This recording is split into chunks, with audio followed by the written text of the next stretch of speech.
this is a true change for the Republican Party. It says that not only do we support President Trump, we support his policies. And any Republican that isn't willing to adapt these policies, we are completely eradicating from the party.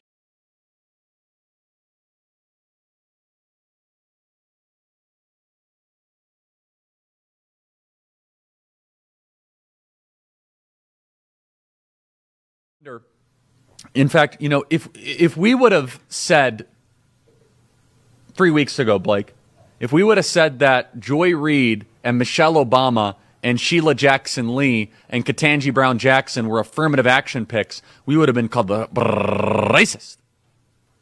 But now they're coming out and they're saying it for us. They're coming out and they're saying, I'm only here because of affirmative action. Yeah, we know. You do not have the brain processing power to otherwise be taken really seriously. You had to go steal a white person's slot to go be taken somewhat seriously. Play cut 52. But I rise today as a clear recipient of affirmative action, and particularly in higher education. I may have been admitted on affirmative action, both in terms of being a woman and a woman of color. But I can declare that I did not graduate on affirmative action. This is my personal story. I hear because of action affirmative. She can't even say that. We know. It's very obvious to us that you were not smart enough to be able to get in on your own. I couldn't make it on my own, so I needed to take opportunities from someone more deserving. You know, this is how arrogant Joy Reid and Ketanji Brown Jackson and Michelle Obama and Sheila Jackson Lee are. They're so narcissistic, they think this is persuasive. They think we're like, oh, of course, that's why we need affirmative action, because you have impressed us with your brilliance. Of course. Oh no, imagine the world without Joy Reid. Imagine the world without Sheila Jackson Lee or Michelle Obama or Ketanji Brown Jackson. They think this is persuasive. They think as they kind of now reveal that I'm only here because of anti-white, anti-Asian forced discrimination policies. That turned me into a bitter, resentful activist that hates white people, honestly, through. And that's why I think this United story and the DEI story hits so hard, because we've all been in the back of a plane when the turbulence hits, or when you're flying through a storm and you're like, I'm so glad I saw the guy with the right stuff and the square jaw get into the cockpit before we took off. And I feel better now. No, I mean, like, you want to go thought crime? Like, I'm sorry. If I see a black pilot, I'm going to be like, boy, I hope he's qualified. 1000th hour. I'm kind of bored, honestly. Yeah, I could do this in my sleep. But exactly. I want just like cookie cutter, like, pilot. Yeah, this is so easy to me. I don't want LaQuisha James. They have that comes like pilot voice. And she's just like, hi, ladies and gentlemen. Pray for me. And the truth is it's just this is a creation that the left wanted, because and they think you can't say anything about it because they'll call you a racist. And this is where we really have to take the gloves off and say your name calling will not get in the way of people's safety at 35,000 feet.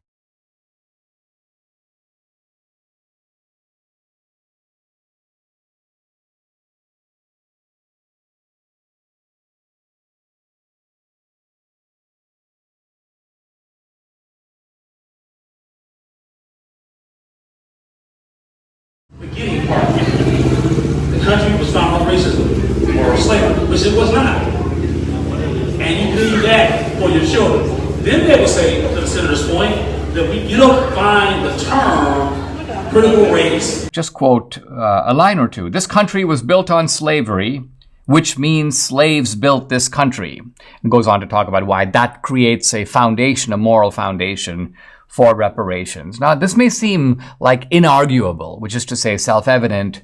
I want to argue that's one of those things that we tend to take for granted so much that it takes a little bit of thought and scrutiny to realize that it's not true. What is not true? This country was not built on slavery, and slaves didn't build it. And think of how if what I said is true, it blows the foundation for reparations right out of the water. The premise itself to all my friends in the Republican Party, I want you guys to understand something, because I'm putting a lot more content out there so you can see things, so you can understand. But I want you guys to think about inclusion and what is offensive to black people and people of color. And let me ask you a question. Always question anybody that wants to represent your brand, that wants to represent your political party, that is a person that looks like me, but when he gives speeches or she gives speeches, they only talk to people that look like you.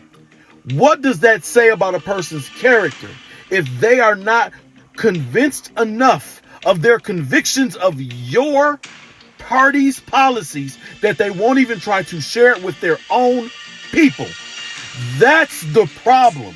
That's when you put these people out there, like in Wisconsin, you got the Orlando Owens of the world. You got the Candace Owens of the world. You got the Tim Scotts of the world. Why so many people of color push back on you?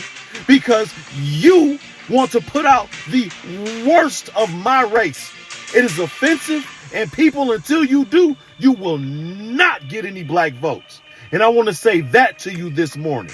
Put some real black people there. By real, I mean somebody that believes enough in what you're saying and your policies to present it. And not people that'll say, well, black people not going to vote for it anyway, so let me go talk to a whole bunch of Caucasian people. It keeps the racial divide there. And it also shows that sellout that you put up there doesn't even believe enough in what you say to present it to their own people.